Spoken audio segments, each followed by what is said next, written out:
de Benfica avec de très grands joueurs. Déjà il y a le départ de Ángel Di María bi nga xamante ne delluwaat na dans le championnat argentin si club formateur am. waaye ci bile équipe il y a déjà le capitaine du Benfica nekk international voilà argentin. muy Otamendi donc match bi nga xamante ne Benfica footballoon na ko ak Palmeiras. dafa amoon benn échange entre Otamendi ak ki nga xamante ne moom mooy Ricarios. donc Ricarios ci benn échange dafa yëkkati ay kàddu adressé ko à Otamendi mu ne ko tu es vieux tu sais même plus courir disait Ricarios à Otamendi le mois dernier. donc les deux hommes s'étaient chauffés sur le terrain et vont désormais partager le même vestiaire au Benfica. c'est ça qui fait le charme du football.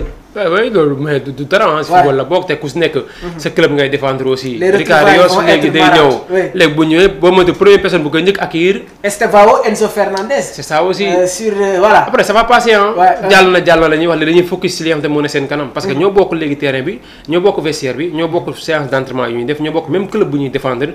léegi amatul amatuñ benn choix boo xamante ne dañ fa nekk di dem def ay tiraillement aussi. même bu fekkee tamit loolu nar nañ ko séntu sax d'abord.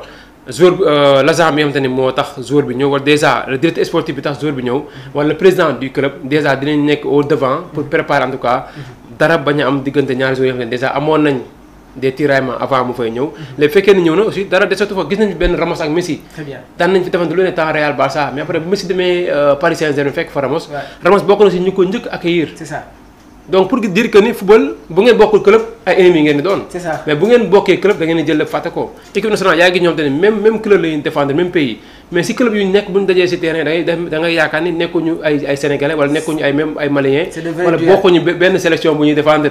ay duel la ñuy gis si kanam. Koulibaly Sadio Mané. gis nañ ko fi dans le championnat saoudien. gis nañ ko fi ak temps Chelsea Liverpool ba bañ fa dajee ñoom ñaar. exactement yëpp gis nañ ko fi.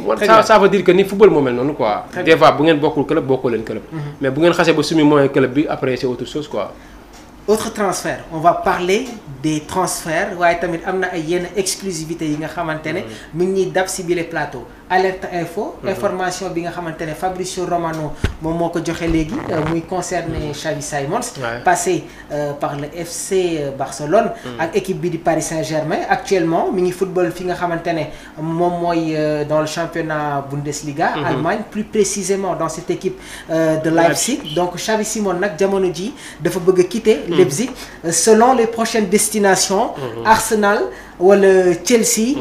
donc mu nekk ñaari club yi nga xamante ne sax intéressé nañu sur le jeune joueur et d'après les dernières informations Chelsea rentré nañu réellement dans la course pour s'attirer l'international hollandais. nan ngay jàngatee tamit bi le transfert bi nga xamante ne ça peut être une très bonne chose. waaw un jeune joueur boo xamante ne gis nañ ko Barça lañ ko formé Xavi Simons loolu c'est ça on l'a vu jouer également lors des derniers matchs avec sa sélection les Pays-Bas. gis nañ ko léegi dafa gagné maturité carrément léegi commencé na màgg comparé ba mu nekkee Barça raison pour laquelle sax xawoon na douté wu tuuti si temps de jeu bu mu nar a am biir Barça. moo tax lu gënoon poussé son départ loolu la woon aussi pour mu dem feneen mun fa am temps de jeu mun a wane boobu carrément mais Barça sa benn sant tamit daan nañ ko fa tudd ne Xavi Simons peut-être Barça jéem ko rapatrier mu ñëw. mais bon selon tamit également des dernières informations moom il privilégie en tout cas au Blues de Chelsea. donc pour dire que ni moom bon jusqu'à présent mi ngi bëgg aussi continuer son tremplin pour essayer donc d'aller de l'avant. mais avec RB Leipzig aussi jot na fa gagné dara joué na des compétitions européennes mais avec Chelsea aussi tamit pour man dina nekkaat beneen niveau boo xamante ni. bu fa demandé peut-être même bu fekkee ni concurrence bi aussi dina métti foofu noonu mais peut-être certainement dina ko préparer xam ba xam boo demee lan la fay fekk aussi. un transfert possible parce que déjà Chelsea ñi ngi préparer ay départ. mais je pense que sax sànq am na benn point bi nga xamante ne jot na ma échappé muy cet effectif du Benfica suba incha allah dinañ ko gën a yaatal mais Chelsea y a des départs qui se précisent. Nicolas Jackson on en parle on en reparle. jamono ji Manchester United sont ouverts aux discussions. waaye tamit ñi ngi sax wax ne que s'il y a un transfert buy concerner Nicolas Jackson Chelsea dafa bëgg Manchester ñu introduire dans le deal. ki nga xamante ne moom mooy l'international argentin Alejandro Garnacho. donc Chelsea gannaaw ba ñu évoqué le transfert de Nicolas sur les alentours de 100 millions d'euros donc actuellement les frais de transfert transfert tourne autour de 75 à 80 millions d'euros. Est-ce que jàpp nga ni que Jackson est désormais sur le départ pour aller rejoindre équipe bii di Manchester United, parce que Fabrizio Romano sax jot na joxe bi la information concernant échange bi nga xamante ne war na am s'il y a un départ de Nicolas Alejandro Garnacho dina ñëw fi nga xamante ne moom mooy Stamford Bridge. waaw loolu peut-être day nekk loo xamante ni transfert boo xamante ne day arrangé ñaari jours yi. Nicolas Jackson temps de jeu la bëgg bu demee United certainement dinañ ko fa garantir temps de jeu bi. parce que déjà amuñ yenn attaquant yoo xamante ni mën nañ ko carrément empêcher pour mu départ. Garnacho aussi également un indésirable au sein donc de Manchester United. Il fait pas partie des plans de Ruben Amorim. c'est ça loolu tax léegi moo tax finalement bu gisee beneen club bu mel ni Chelsea nekk en Angleterre. ñoom tamit booy xool sax au devant moo gën a féete kaw léegi United. donc certainement foofu tamit du def rek lu mu neex ko mu jéem a dem aussi jéem a dem Chelsea. parce que souvent dañuy gis façon transfert yooyu quoi joueur bu jógee tel club Angleterre surtout dañu koy gis entre Chelsea et Arsenal. te bu mu jógee United dem Chelsea aussi tamit pour man da koy tamit gën a permettre aussi mu woon carrément les Anglais di que ne mu amoon na temps pour jouer amoon na place amoon na chance aussi pour jouer United. mu fekkee ni coach moo ko bañal mais bu demee Chelsea veut prouver après critiques yi vont retourner contre Amorim. vont retourner contre Amorim. waaye nag il faut que ñu indi foofu benn précision. parce que Ruben Amorim c'est comment utiliser les joueurs. bi muy jël Benfica ils avaient un schéma classique mooy le schéma 4-2-3-1 mais bi mu ñëwee dafa indi benn recomposition de style. donc équipe bu Benfica équipe bu Sporting bi ñu gis ko muy jouer avec un schéma 3-5-2 c'est-à-dire une défense à 3 et benn densité bi nga xamante ne indi nañ ko au niveau de leur milieu de terrain. xoolal un joueur comme Trincao bi muy jugee dans le championnat espagnol. di ñëw fi nga xamante ne mooy dans le championnat portugais ñu bëri yaakaaruñu woon ne que dina exploser ci manière bii nii. et jamono ji sooy xool Trincao est même convoqué en équipe nationale du Portugal. parce que Ruben Amorim dafa xam après nan la koy utiliser woo. est-ce que jàppoo ne que Nicolas Jackson su ñëwee fi nga xamante ne moom mooy Manchester léegi nag Manchester actuellement. si mercato bi ñi ngi renforcer wu parce que déjà il y a cette officialisation de Cunha. Bryan Mbeumo en provenance de Brentford. est-ce que tey jii nii mënuñu gis un trio Matheus Cunha. Nicolas Jackson ak Bryan Mbeumo si équipe bi nga xamante ne moom mooy Manchester United. bien sûr c'est possible. c'est possible déjà un Cunha derrière Jackson ak Bryan Mbeumo. mu nekk genre électron libre. c'est ça mu nekk électron libre pour man foofu tamit ça peut faire mouche côté United.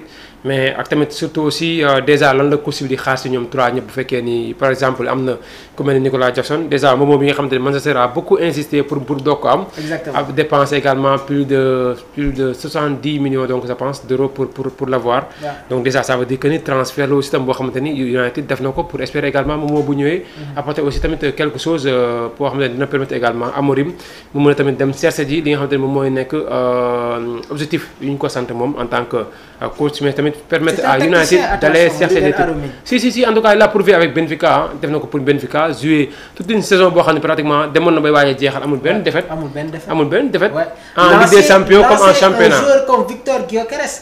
parce que gars yi bu ñu fàtte ne que Gyökeres était dans le championnat anglais. plus précisément dans cet effectif de Brighton laataa muy dem ci équipe bi di Sporting. mais Ruben Amorim c'est comment faire jouer ay joueurs am ci biir équipe. déjà bi mu ñëwee ci équipe bi nga xamante ne moom mooy voilà il est revenu sur ce schéma à 3 là mais par moment da ngay sentir ne que fluidité mi ngi commencé am dans le jeu donc Manchester je pense que suñu jotee def une très belle prestation.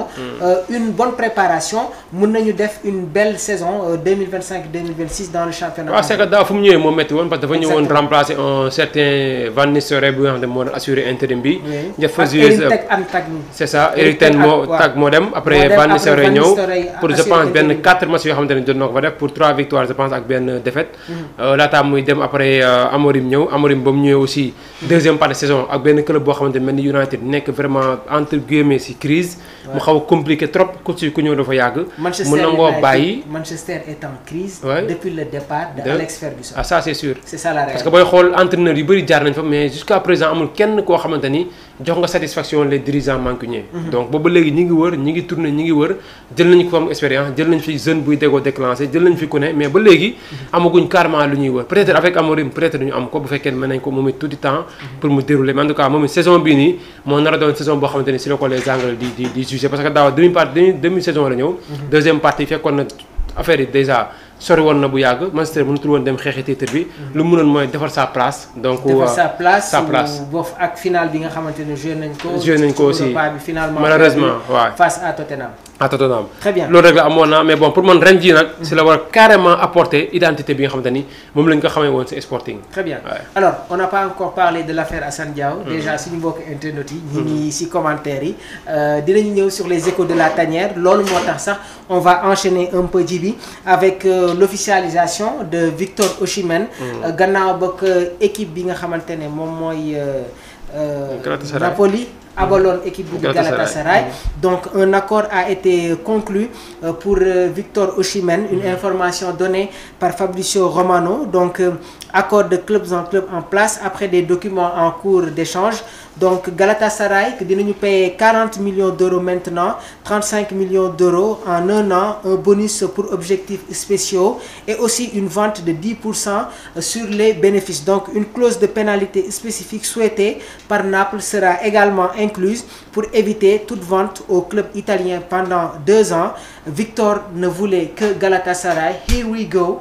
L'attaquant du Nigeria s'engage officiellement avec le club turc Galatasaray. Gannaaw bañ ko fa abalé woon, c'est désormais officiel. Il devient un attaquant de cet effectif de Galatasaray. De Galatasaray parce que daa booy xool il a marqué beaucoup plus de buts sax si nombre de matchs yi nga xamante ne joué avec Galatasaray. certainement moom moo tax ñu gën a compter si moom génne carrément benn enveloppe bi pour dem jëm ko recruter. heureusement ça tombe bien parce que Napoli pare wu ñëw carrément également pour accueillir ko encore une fois. ndax problème yi nga xamante ne amoon na ko mook avec son président De Laurentiis.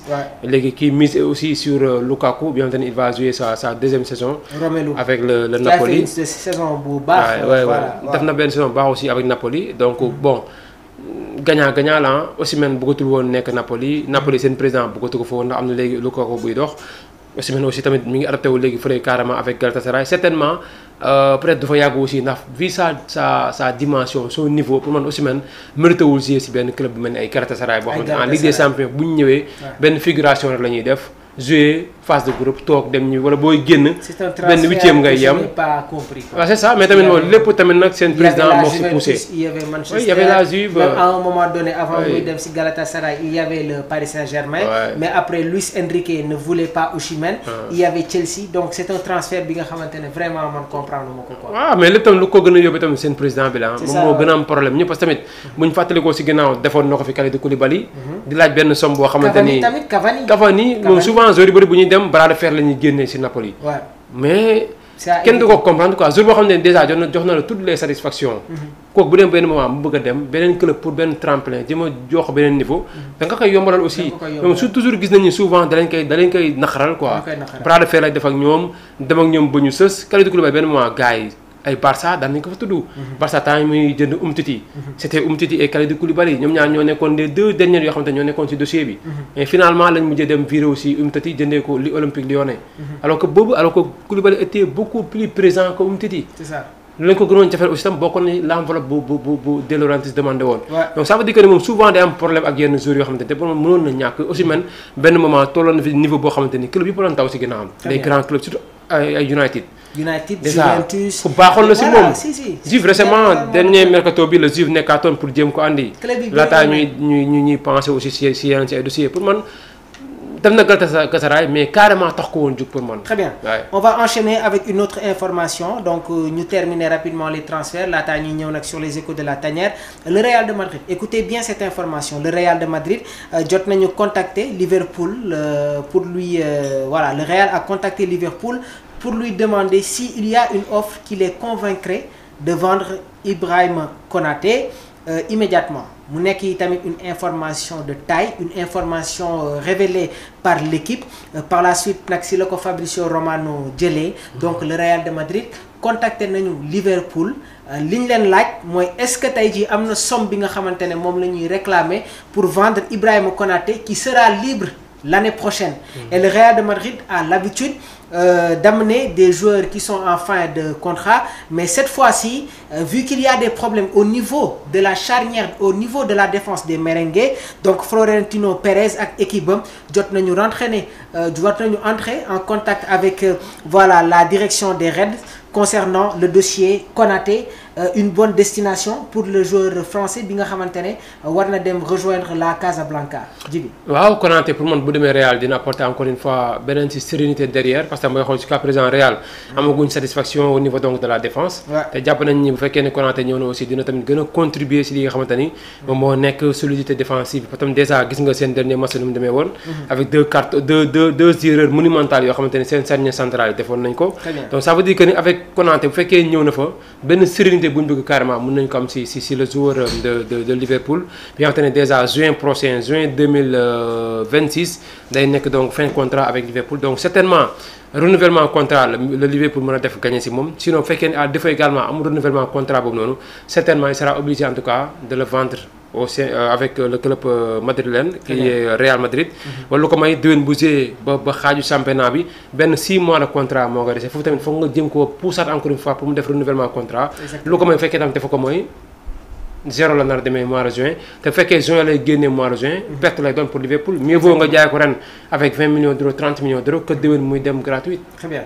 On va vous amener un dossier waaye tamit dinañu def un grand porté sur cet effectif du Real de Madrid ak le FC Barcelone donc on va enchaîner rapidement les transferts gannaaw bañ leen joxe woon déjà des informations sur Nicolas Jackson donc Manchester United considère Nicolas Jackson comme une grande option avec Garnacho de l'autre côté une information donnée par Fabrizio Romano autre information buy concerner Marcus Rashford donc Barcelone jot na scellé tous les documents de l'accord Rashford qui devrait être un nouveau joueur donc Barça dinañu joxe lu toll ci 14 millions d'euros bruts comme couverture salariale complète plus les primes liées aux apparitions pour Rashford cette année donc Marcus prend 15% de réduction de salaire pour rejoindre Barcelone et Manchester United ne couvrira une partie de son salaire 30 millions d'euros option d'achat confirmée disponible pour juin 2026 on vous a parlé du transfert de Ricard Rios bi nga xamantene tamit jot na signé son aventure fële ci Benfica donc il doit passer sa visite médicale traditionnelle on va terminer avec deux autres transferts benn bi muy concerné non pas de transfert il reste des transferts Franco Mastantuono bi nga xamantene jot nañ ko officialiser ci équipe bi nga xamantene moom mooy Real de Madrid de Pierre-Emerick Aubameyang donc l'Olympique de Marseille est d'accord pour le retour de Aubameyang donc attaquant bi jot na quitter équipe bi di Al Qadsiya comme agent libre et signera un contrat de 2 ans à Marseille retour au club donc Aubameyang prend une grosse réduction de salaire et revient à l'Olympique de Marseille malgré l'offre saoudienne prête pour la Ligue des Champions à Marseille autre transfert buy concerné tamit Rodrigo de Paul nekk international argentin du football ci équipe bi di Atlético de Madrid donc d'après les dernières informations données par Fabrizio Romano dina dem rejoindre Inter de Miami pour Lionel Messi un transfert sans doute qui va être officialisé le Real de Madrid jot nañu jaay Jacob Ramon nekk un jeune défenseur donc jaay nañ ko équipe bi nga xamantene moom mooy Como entraîné par Cesc Fabregas on vous a parlé du transfert de Momo nekk international camerounais dañ leen di jox tamit beneen transfert bi nga xamantene AS Roma jot na ko conclure gannaaw ba ñu signé Evan Ferguson prêté par Brighton donc Brighton ci saison bi nga xamantene moom la ñu jógee ci championnat Angleterre aaloon nañu Evan Ferguson équipe bi di West Ham donc bi mu ñëwaatee Brighton donc il y a un deal qui a été conclu un prêt initial avec option d'achat de 40 millions d'euros non obligatoires Ferguson a préféré la Roma comme club prioritaire donc mu nekk tamit des informations officielles autre information buy concerner tamit Luis Diaz ak Malick Fofana donc alerte info le Bayern Munich est prêt à enrichir à nouveau pour Luis Diaz comme cible de premier ailier donc les négociations vont continuer malgré que Liverpool ait déjà refusé deux propositions pour la star colombienne si l'accord ne se fait pas Bayern Munich jot nañu ajouter Malick Fofana ci seen liste mu nekk tamit attaquant buy football ci équipe bi di Olympique de Lyon on va terminer cette fenêtre transfert avec l'officialisation de Hugo Ekitike nekkoon tamit ancien attaquant ci équipe bi di Paris Saint-Germain gannaaw ba mu demee signé signé ce fële ca Bundesliga, plus précisément dans cet effectif, dans cette équipe de l'Eintracht Francfort. Donc Liverpool accepte l'accord pour signer le joueur sur un forfait total de 95 millions d'euros. L'accord est en place avec l'Eintracht, car Ekitike pourrait coûter 95 millions d'euros avec les extensions incluses. Accord finalement conclu, donc mu nekk tamit offre de 6 ans valable jusqu'en juin 2031. Il ne voulait que déménager à Liverpool malgré qu'il y avait d'autres clubs. Here we go, il s'engage en faveur des Reds. Une information de taille, Liverpool s'attache les services de l'international français muy kan Hugo Ekitike. L'international espoir